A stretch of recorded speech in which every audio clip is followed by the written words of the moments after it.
Bismillahirrahmanirrahim. Assalamualaikum warahmatullahi wabarakatuh.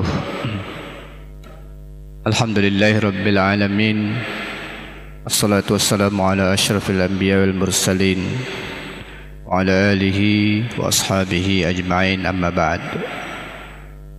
Hadirin hadirat jamaah salat zuhur Masjid Raya Mujahidin rahimakumullah.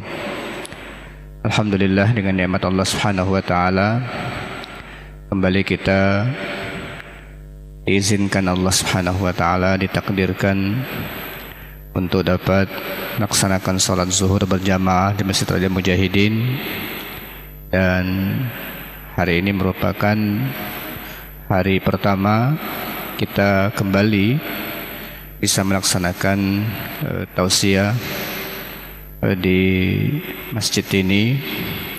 Mudah-mudahan Allah Subhanahu wa taala selalu dan senantiasa memberikan kepada kita nikmat-nikmatnya sehingga kita tidak terhalang untuk menuntut ilmu, tidak terhalang untuk melaksanakan sholat berjamaah, sehingga kita akan senantiasa dapat melaksanakan dan mempelajari ajaran-ajaran Allah Subhanahu wa taala. Hadirin hadirin rahimakumullah, kita masih berada di hari-hari tasyrik, yaitu hari ke-13 dan hari terakhir dari hari tasyrik. Dan hari tasyrik ini di dalam Al-Quran masuk dalam ayat wazkurullaha fi ayyamin ma'dudat. Wazkurullaha fi ayyamin ma'dudat. Berzikirlah, sebutlah Allah Subhanahu wa taala di hari-hari yang telah ditentukan, yaitu 11, 12 dan 13, yaitu pada saat kaum muslimin yang melaksanakan ibadah haji sedang berada di Mina untuk mabit dan melontar jumroh di sana. Tetapi perintah untuk berzikir adalah perintah umum buat kita yang melaksanakan ibadah haji dan kita yang tidak melaksanakan ibadah haji. Tasyrik secara bahasa berasal dari kata-kata syarak. Syarak itu artinya timur. Tasyrik itu juga berarti munculnya matahari dari sebelah timur, sehingga tasyrik itu kebanyakan para ulama bahasa Arab mengatakan bahwa tasyrik adalah kegiatan yang dilakukan oleh orang-orang terdahulu menjemur daging-daging yang mereka telah sembelih pada pagi hari di matahari pagi, ya. Di matahari pagi itu mereka melakukan hal itu setelah mereka menyembelih hewan kurban mereka. Nah, untuk kita Allah Subhanahu wa taala juga menentukan bahwa hari ke-11, 12 dan 13 atau ayyamut tasyrik ini adalah ayyamu aklin wa syurbin wa zikrillah, hari-hari makan, minum dan berzikir kepada Allah Subhanahu wa taala. Hari makan, minum dan berzikir kepada Allah Subhanahu wa taala. Bahkan hari-hari ini yang biasanya hari Senin kita boleh untuk melaksanakan ibadah puasa, di hari tasyrik ini meskipun jatuh pada hari Senin, kita masih belum boleh untuk melaksanakan ibadah puasa karena hari ini masih masuk dalam hari-hari tasyrik. Ma'asyiral muslimin wal muslimat rahimakumullah, kalau kita melihat ajaran Islam, kita tidak boleh terjebak sekedar untuk melaksanakan perintah-perintah Allah Subhanahu wa taala lalu kita tidak mengambil pelajaran dan hikmah daripada perintah tersebut. kita harus berusaha untuk menangkap apa makna, hikmah, pelajaran dari perintah dan larangan Allah Subhanahu wa taala kepada kita, agar kita betul-betul menikmati perintah Allah Subhanahu wa taala tersebut. Nah, kalau kita melihat dari hadis Rasulullah sallallahu alaihi wasallam, ayyamut tasyrik ayyamu aklin wa syurbin wa zikrillah. Hari-hari tasyrik adalah hari makan, minum dan zikir kepada Allah. Kita bisa memahami bahwa dari sini kita dapat menangkap makna bahwa Allah Subhanahu wa taala mengajarkan kepada kita keseimbangan di dalam melaksanakan ajaran agama. Saat kita di 10 hari pertama digenjot dengan berbagai macam ibadah, karena 10 hari pertama bulan Zulhijjah adalah 10 hari paling utama dan paling dicintai oleh Allah Subhanahu wa taala dalam melaksanakan ibadah apapun. Di hari-hari itu, semua amal yang biasa kita lakukan di hari-hari biasa, di hari-hari itu menjadi istimewa. Padahal sama ibadahnya, tetapi nilainya istimewa di hadapan Allah Subhanahu wa taala. Kita diperintahkan untuk maksimalkan 10 hari pertama bulan Zulhijjah dengan berbagai macam ibadah. Puncaknya adalah tanggal 10 Zulhijjah dengan menyembelih hewan kurban. Setelah itu tanggal 11, 12 dan 13 kita disunnahkan untuk makan, minum, kemudian dengan tidak lupa untuk berzikir kepada Allah Subhanahu wa taala. Hadirin hadirat rahimakumullah, keseimbangan ajaran Islam di dalam memenuhi unsur kebutuhan jasad dan kebutuhan ruh itu adalah bagian tak terpisahkan daripada ajaran agama kita.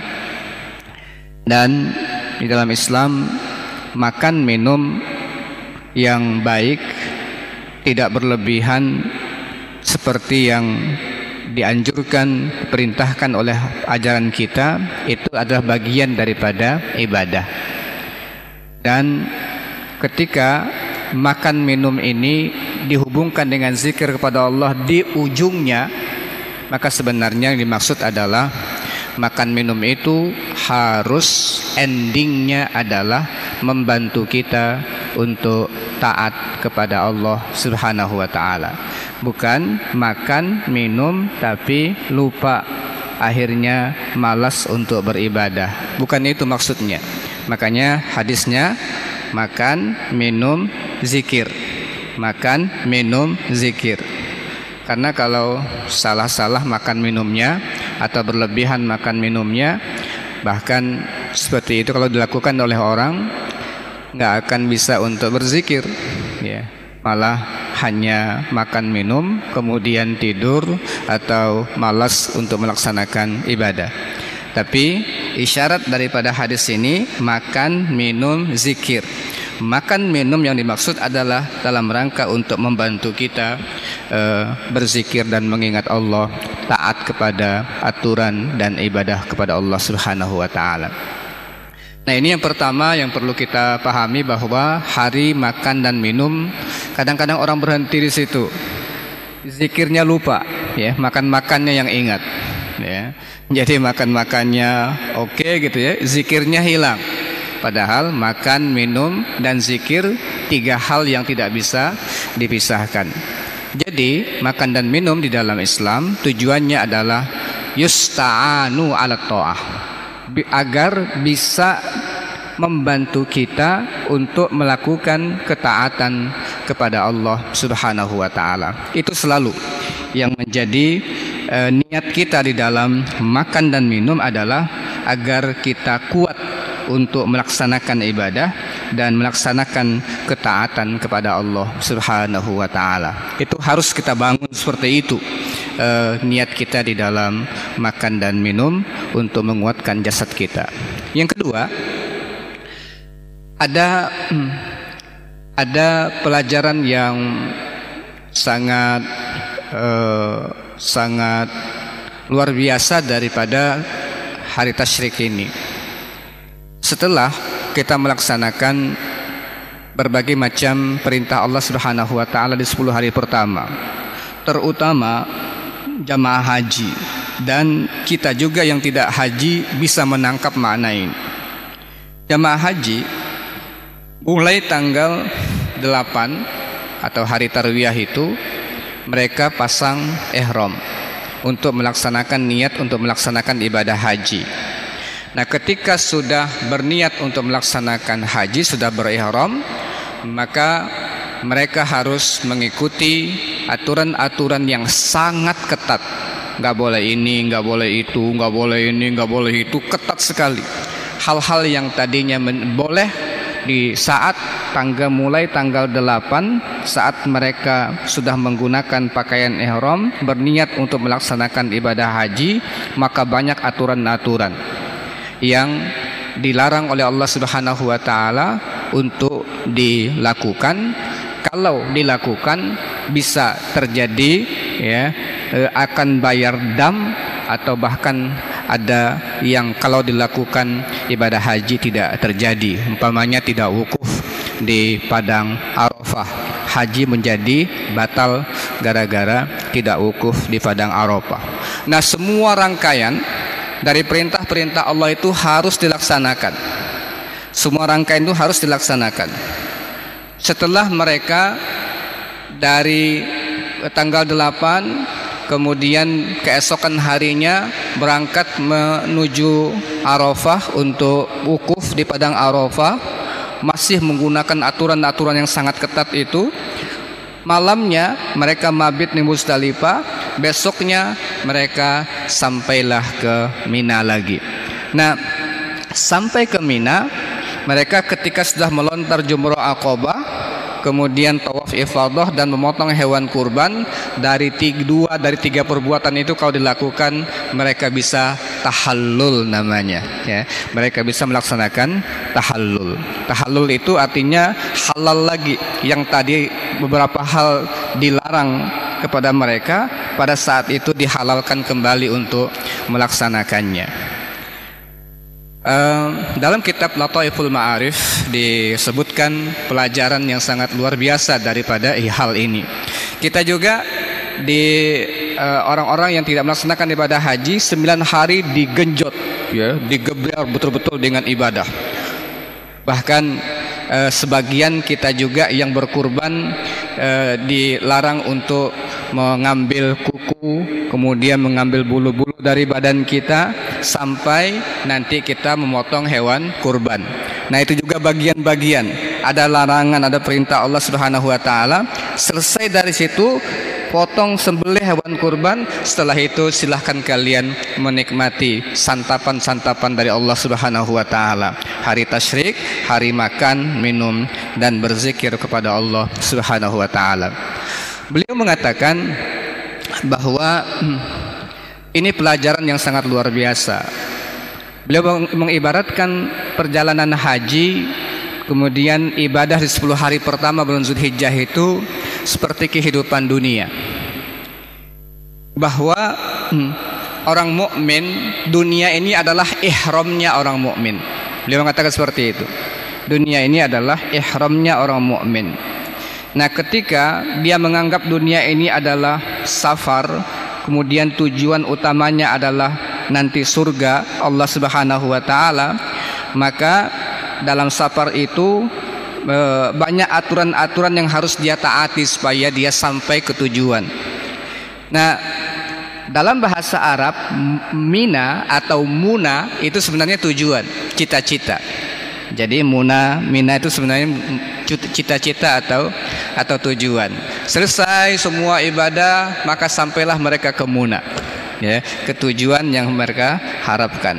Maka ibadah haji dengan selesainya berbagai macam ibadah, tujuan mereka sampai ke Mekah itu sudah diberikan oleh Allah Subhanahu wa taala. Insyaallah mereka yang sungguh-sungguh akan mendapatkan haji mabrur. Begitu juga dengan dunia. Barang siapa yang Allah Subhanahu wa taala telah tetapkan, ya, makan, minum, lakukan ini, jangan lakukan ini. Ini kan perintah sejak zaman Nabi Adam, ya. Kulu, ya, fakula minha ragadan haitsu syi'tuma wala taqraba. Itu seperti itulah dunia. Perintahkan, lakukan ini, makan ini, jangan dekati ini. Itu aturan di dunia. Ketika tidak dilakukan dan ada yang dilanggar oleh Nabi Adam, maka Adam akhirnya perintahkan untuk turun ke bumi. Gara-gara ada larangan yang seharusnya jangan dekati, didekati. Akhirnya kenikmatan yang diperintahkan untuk makan sepuasnya yang ada, ragadan haitsu syi'tuma, sepuasnya makan kamu di surga ini. Tapi ketika yang wala taqraba, jangan dekati, malah didekati, malah dimakan, maka Allah Subhanahu wa taala berikan hukuman kepada Adam turun ke muka bumi. Nah, manusia kalau bersabar dengan ihram di dunia, dengan hal-hal yang diharamkan di dunia, hal-hal yang diatur di dunia ini, mereka sabar untuk mengikuti aturan-aturan Allah Subhanahu wa taala, nanti mereka akan mendapatkan apa? Nuzulan mir ghafurir rahim, ya. Nuzulan min ghafurir rahim. Innal ladzina qalu rabbunallah thumma istaqamu tatanazzalu alaihimul malaikatu alla takhafu wa la tahzanu wa abshiru bil jannati allati kuntum tu'adun nahnu awliya'ukum fil hayatid dunya wa fil akhirah wa lakum fiha ma tashtahi anfusukum wa lakum fiha ma tad'un nuzulan min ghafurir rahim. Nah, orang yang istiqomah hidupnya di dunia ini, ketika di akhir hayatnya itu ada malaikat yang akan mengawal hidup, mengawal kematiannya. Kemudian di saat sakarat itu malaikat mengatakan alla takhafu wa la tahzanu, jangan takut menghadapi masa depan akhirat, jangan sedih meninggalkan dunia, ya. Kemudian wa absyiru bil jannah, maka berikanlah kabar gembira kepada mereka itu dengan surga yang telah dijanjikan kepada mereka. Nah, di situ ketika mereka sabar dan istiqomah di dunia dengan aturan-aturan itu, walakum fiha ma tashtahi anfusukum walakum fiha ma tad'un, apa yang kalian inginkan ada semuanya, apa yang kalian tad'un, kalian minta, semuanya ada. Nuzulan, nuzul itu adalah makanan yang disediakan oleh Allah, oleh bahasa sehari-hari, oleh tuan rumah kepada tamu. Makanan istimewa itu namanya nuzul di dalam bahasa Arab. Makanan istimewa yang disediakan tuan rumah kepada tamu yang datang. Nah, Allah Subhanahu wa taala akan menyediakan makanan istimewa kepada orang-orang yang istiqomah hidup di dunia, nanti disediakan untuk mereka ketika mereka masuk ke dalam surga Allah Subhanahu wa taala. Ini sebenarnya pelajaran-pelajaran yang harus kita ambil dari simulasi hidup ini, simulasi ibadah. 10 hari pertama kita, ya, di antara yang paling berat adalah sebagian orang punya duit tapi ternyata kurban hanya dengan 2.600.000, 700.000, 800.000, 3 juta, itu kadang-kadang masih berat, ya. Masih ujian-ujian yang lain, puasa hanya 1 hari di Arafah, ternyata masih banyak yang meninggalkan. Masih banyak hal-hal 10 hari pertama yang sangat istimewa tidak dijadikan istimewa. Ini kadang-kadang dilakukan atau dilanggar oleh sebagian kaum muslimin, enggak mendapatkan nuzul, dia enggak mendapatkan kenikmatan menikmati hari tasyrik. Nah, inilah beberapa hal pelajaran hadirin hadirat rahimakumullah. Mudah-mudahan kita dengan mempelajari atau melaksanakan amal-amalan dari perintah Allah Subhanahu wa taala, sunnah Rasul ini, kita dapat menangkap makna-makna yang menjadi penyemangat kita untuk senantiasa melaksanakan perintah Allah dengan penuh makna yang diajarkan oleh Allah Subhanahu wa taala, yang diperintahkan oleh Allah dan diajarkan oleh Rasulullah sallallahu alaihi wasallam. Demikian kajian kita pada pagi hari ini. Mudah-mudahan kita termasuk hamba-hamba Allah, yang senantiasa istiqomah melaksanakan perintah Allah Subhanahu wa taala, kemudian sabar melaksanakan perintah Allah, sabar untuk tidak melaksanakan larangan-larangan Allah Subhanahu wa taala, sehingga kita dapat menikmati ya santapan istimewa dari Allah nanti saat kita di surganya. Aku qouli hadza wa astaghfirullah li wa lakum. Assalamualaikum warahmatullahi wabarakatuh.